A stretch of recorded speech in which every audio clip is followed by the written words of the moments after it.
Hello, innovators and dreamers. Have you ever wondered what elevates some startup pitch decks above the rest? Today, we're diving into those essential elements that can make your pitch truly stand out. Are you ready to turn your vision into an investor magnet? Let's get started. Think of your pitch deck as a story, with your startup as the hero.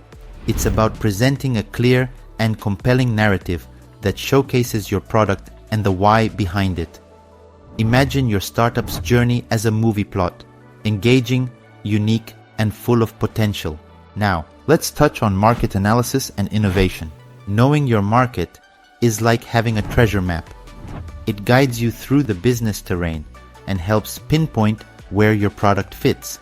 Innovation, that's your X factor. It's what sets your solution apart and captures the imagination. Financial projections and team strengths are your foundation.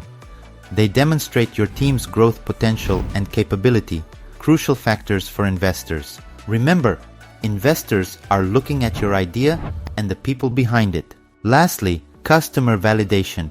This is your proof that the market is hungry for your solution. It's tangible evidence that your idea is more than just a concept. So, what are your thoughts? What hurdles have you encountered while creating your pitch deck? Share your journey in the comments. If you found this helpful, like, share, and follow for more startup insights. Together, let's bring those big ideas to life.